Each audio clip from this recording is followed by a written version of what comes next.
Hello दोस्तों, तो आज हम डिस्कस करेंगे lags in the effects of the policy. ये वेरी इंपॉर्टेंट टॉपिक होने वाला है। तो इसमें सब टॉपिक से हमारे इंट्रोडक्शन डेफिनेशन पढ़ेंगे। दो तरह के लैग्स होते हैं, ये इनसाइड होता है, आउटसाइड लैग्स होते हैं। Then lag effects in monetary and physical policy में अलग अलग तरह के होते हैं। तो सबसे पहले हम डेफिनेशन पे चलते हैं। तो देखो यहाँ पे क्या लिखा हुआ है, it takes time to recognise disturbance and implement action policy action. The policy action also takes time to affect the economy. देखो यहाँ पे सबसे इम्पोर्टेंट बात है कि सबसे पहले तो हमें समझना है कि ये डिस्टर्बेंसेस क्या होती है। जैसे फॉर एग्जांपल मैं रिसेशन मान लेता हूँ यहाँ पे, या और कोई दूसरी तरह की, जैसे सप्लाई साइड शॉक हो गया, तो रिसेशन मान लेता हूँ। तो लेग्स क्या होता है, लेग्स एक तरह का ये गैप बता रहा है, ये गैप आता है, ये टाइम गैप आ जाता है। तो डिस्टर्बेंस जैसे रिसेशन आ गया, इकोनॉमी में रिसेशन आ गया, तो इसको रिसेशन का ऑकरेंस हो गया, और उसके बाद हमें क्या करना है, उसको रिकॉग्नाइज करना है, उसके बाद पॉलिसी एक्शन लेना है, फिर इम्प्लीमेंट करना है, और फिर एक्चुअल में इसका इम्पैक्ट इकोनॉमी में पड़ेगा। तो यहाँ से देखो, जब इंसिडेंस हुआ है, ये डिस्टर्बेंस ऑकर हुई है, और जब इसका पॉलिसी का एक्शन जो है, इम्पैक्ट जो है इकोनॉमी में हो रहा है, तो इसके बीच में जो टाइम पीरियड होता है उसी को हम लैग बोलते हैं। It takes time to recognise disturbance को रिकॉग्नाइज करना है, जैसे रिसेशन आया है। देन इसके बाद पॉलिसी इम्प्लीमेंट करना है हमें, है ना। देन इसके बाद जो इफ़ेक्ट होगा, तो इन सब के बीच में जो टाइम गैप जो होता है, ये टाइम लगता है हमारा, उसको हम लैग कहते हैं। ओके, तो आगे चलते हैं दोस्तों।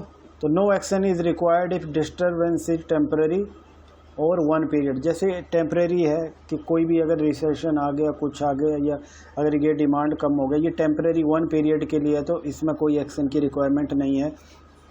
इन केस ऐसी सिचुएशन में अगर हम कोई एक्शन लेते हैं, तो उससे क्या होगा, इकोनॉमी में नेगेटिव इम्पैक्ट करेगा। सपोज़ इकोनॉमी में एक हल्का सा रिसेशन आया, वन टाइम का आ गया ये, ओके, तो इसमें क्या हो गया, हमारा अगर ये डिमांड कम हो गया, तो गवर्नमेंट एक्शन लेती है अगर ये डिमांड बढ़ाने के लिए, पर एक्चुअल में ये अपने आप ही फुल एम्प्लॉयमेंट पे चला जाएगा। तो गवर्नमेंट के एक्शन का ये क्या होगा, इन्फ्लेशनरी इम्पैक्ट पड़ेगा। ऑलरेडी इकोनॉमी फुल एम्प्लॉयमेंट पे आ गई है ऑटोमेटिकली या सेल्फ एडजस्टमेंट के थ्रू, तो गवर्नमेंट अगर कोई एक्शन लेती है तो ये इन्फ्लेशनरी होगा। ओके दोस्तों, तो ये लैग का आपको पता लग गया। Time gap between occurrence of disturbance and actual impact of policy actions on the economy, इनके बीच में जो गैप होता है उसको हम लैग्स बोलते हैं। दो तरह के लैग्स होते हैं यहाँ पे, एक लैग इफेक्ट होता है हमारा इनसाइड वाला होता है, और दूसरा आउटसाइड वाला होता है। ओके, तो हल्का सा मैं यहाँ पे बताता हूँ आपको।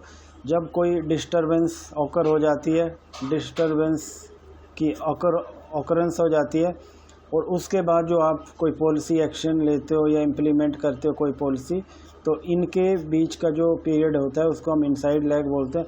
जब पॉलिसी इम्प्लीमेंट हो जाती है, पॉलिसी को हमने इम्प्लीमेंट कर दिया, उसके बाद इकोनॉमी में इम्पैक्ट पड़ने के लिए टाइम लगता है, तो इनके बीच का जो टाइम पीरियड होता है उसको हम आउटसाइड लैग बोलते हैं। ओके, तो आगे मैं इनको थोड़ा डिटेल में डिस्कस करूँगा। इनसाइड लैग की बात करते हैं। It takes time to undertake the policy action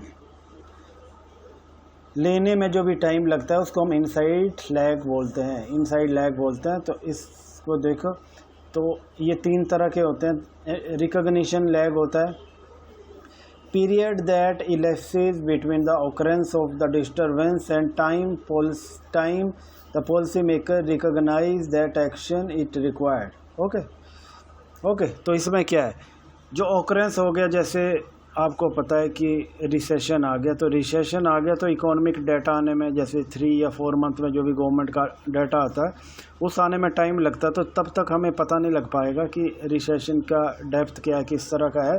तो ये रिकॉग्निशन लैग आ गया। तो क्या हो गया, टाइम इलेप्स हो जाता है, ऑकरेंस ऑफ इवेंट या disturbance and actual recognitions of such kind of disturbance that action is required to correct such disturbances। Okay, तो आगे चलते हैं कि डिसीजन लैग क्या हो गया। अब डिले होता है, एक्चुअल में आपने रिकॉग्नाइज कर लिया है कि डिस्टर्बेंस हुई है, उसके बाद आपको टाइम लग जाता है उस पॉलिसी एक्शन लेने में कि आपको वो पॉलिसी एक्शन लेना है, किस तरह का लेना है, एक्सपेंशनरी लेना है या कंट्रैक्शनरी लेना है। ओके, तो इस तरह के एक्शन लेने में भी आपको टाइम लगता है। तो उसके बीच में जो टाइम हमारा जो स्पेंड होता है, डिले हो जाता है, लैप्स हो जाता है, तो उसको हम डिसीजन लैग बोलते हैं। और थर्ड आ गया इम्प्लीमेंटेशन लैग या एक्शन लैग भी बोलते हैं इसको। तो ये टाइम लैप्स, पॉलिसी डिसीजन आपने ले लिया है पर इम्प्लीमेंट करने में टाइम लग रहा है, तो इनके बीच का जो पीरियड होगा उसको हम एक्शन लैग बोलते हैं। ओके, तो ये आपको क्लियर हो गया। इनसाइड लैग मैंने पूरा ये आपको एक्सप्लेन कर दिया। आगे चलते हैं।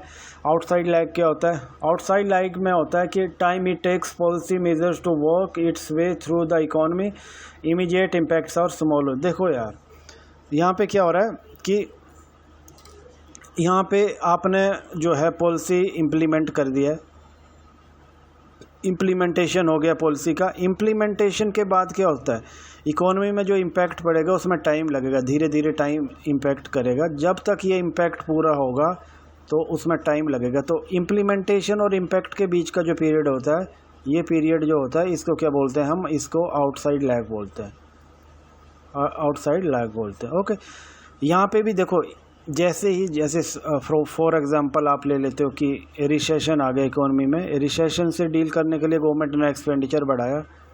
ओके, जब गवर्नमेंट एक्सपेंडिचर बढ़ाएगी तो कुछ इम्पैक्ट तो इमीडिएट होगा, इमीडिएट इम्पैक्ट हो जाएगा। तो इमीडिएट इम्पैक्ट जो होगा बहुत ही स्मॉलर होगा, बहुत ही स्मॉलर इम्पैक्ट होगा।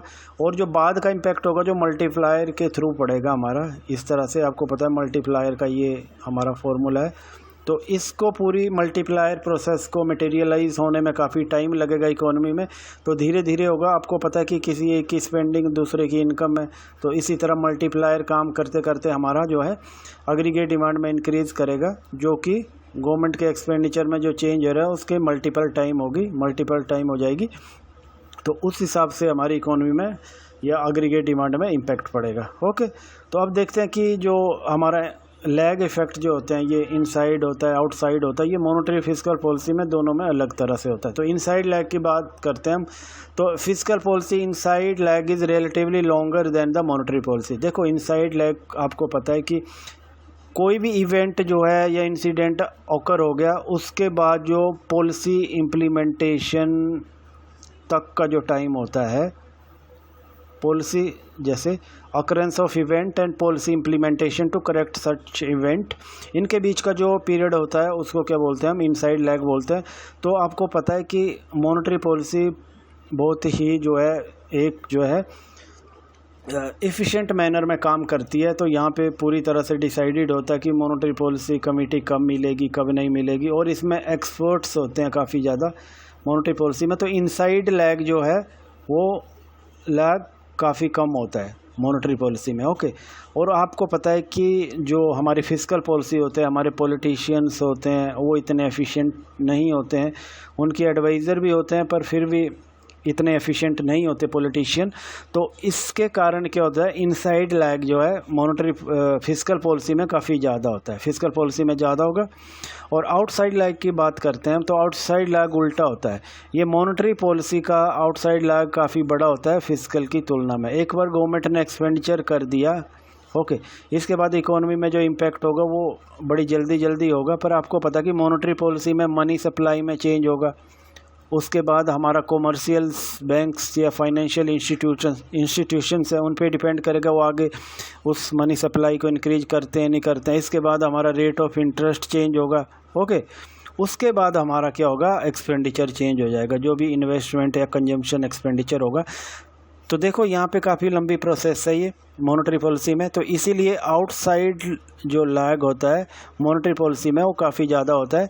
तो इसीलिए जो है अगर इनसाइड लैग को किसी न किसी तरह से कम कर दिया जाए या फिस्कल पॉलिसी को एफिशिएंट बना दिया जाए, तो आउटसाइड लैग फिस्कल पॉलिसी का बहुत ही एफिशिएंट होता है और इसका ही रिजल्ट जो है हमें बड़ी जल्दी नज़र आते हैं।